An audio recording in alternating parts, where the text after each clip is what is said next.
তৃপ্তির ঢেকুর তুলে ভাত খাওয়ার মতো শান্তি আর কিছুই হয় না। ভাতে যে কি শান্তি একমাত্র এটা বাঙালি ছাড়া আর কেউ বলতে পারবে না। আর সাথে যদি হয় মজার কোনো শুটকির তরকারি, এটা যে কি শান্তি! 3 বেলা দিলে 3 বেলায় তৃপ্তি নিয়ে খাবে, এতটাই মজা। আসসালামু আলাইকুম। আজকে আমি সেরকমই মজার একটা শুটকি রেসিপি নিয়ে হাজির হলাম। সেটা হচ্ছে ছুরি শুটকি। ছুরি শুটকিটা এতটা মজা যে আপনার মাংসের স্বাদকেও হার মানিয়ে দিবে। 2 প্লেট ভাত এই তরকারি দিয়ে খাওয়া কোনো ব্যাপার না। চিটাগাংয়ের মানুষ তো এই শুটকিটারে খুবই পছন্দ করে খায়। ওদের ওইখানে এটা খুবই প্রসিদ্ধ একটা খাবার। তো আমাদের ঢাকার মানুষও কিন্তু শুটকি খেতে খুব ভালোবাসে। তো প্রথমে আমি ছুরি শুটকিটা পিস পিস আকারে ছোট ছোট করে কেটে নিয়েছি। তারপরে একটা কড়াইতে এটা শুকনো একটু ভেজে নিয়েছি। শুটকিটা ভেজে নিলে শুটকির একটা কাঁচা গন্ধটা চলে যায়। তারপরে গরম পানি দিয়ে তারপরে কষলে কষলে শুটকিটা ভালো মতো ধুয়ে নিতে হয়েছে। শুটকিটার মধ্যে একটু ময়লা থাকবে, আঁশ থাকবে, সেগুলো সুন্দর করে কচলে নিলে পরিষ্কার হয়ে যায়।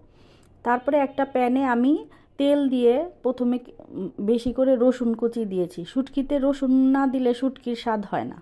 রসুন কুচি, কাঁচামরিচ ফালি দিয়ে একটু ভেজে তার মধ্যে পেঁয়াজটা দিয়ে ভালো করে ভেজে নিয়েছি বাদামি কালার করে। তার মধ্যে দিয়ে দিয়েছি হলুদের গুঁড়া, মরিচের গুঁড়া, সামান্য একটু ধনিয়া গুঁড়া আর অল্প একটু আদা রসুন দিয়ে পানি দিয়ে এটা স্বাদমতো লবণ দিয়ে এটা কষিয়ে নিয়েছি। মশলাটা 2-3 বার পানি দিয়ে আমি একটু কষিয়ে নিই। দেখা যায় কাঁচা গন্ধটা মশলার চলে গেলে স্বাদটা ভালো আসে, তরকারিটা খেতে ভালো লাগে। তারপরে আবার শুটকিটা দিয়েও আমি আবার আরেকটু পানি দিয়ে শুটকিটাও ভালো মতো কষিয়ে নিয়েছি। শুটকিটা যখন কষানো হয়ে যাবে, তেল ছেড়ে দিবে, তার মধ্যে আলু কুচিটা দিয়ে দিব। নতুন আলু দিয়ে যে কোনো কিছু রান্না করলে এটা স্বাদ কিন্তু দ্বিগুণ বেড়ে যায়। তেমনি আজকে এই শুটকির তরকারিতে নতুন আলু দিয়ে রান্না করব। নতুন আলু দিয়ে এই শুটকিটা অনেকই মজার। তারপরে আলুটা দিয়ে ভালো মতো কষিয়ে ঢাকনা দিয়ে ঢেকে যখন এটা কষানো হয়ে যাবে, তেল ছেড়ে দিবে, তার মধ্যে একটু পরিমাণ মতো টমেটো কুচি দিয়েছি। একটা টমেটো কুচি দিয়ে এটা ভালো মতো নেড়ে চিড়ে পরিমাণ মতো পানি দিয়ে দিব।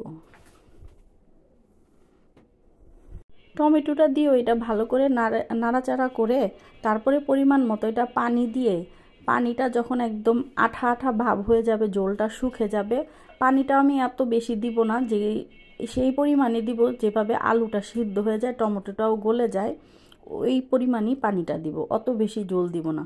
যখন এই পানিটা একদম আঠা আঠা ভাব হয়ে যাবে, তার মধ্যে ধনিয়া পাতা কুচিটা দিয়ে দিব। ধনিয়া পাতা কুচি দিয়ে আঁচটা মিডিয়াম করে দিয়ে কিছুক্ষণ রেখে এই যে দেখুন ফাইনাল লুক আমার তরকারিটা কি যে মজা হয়েছে। আপনারা একবার অবশ্যই এটা ট্রাই করুন।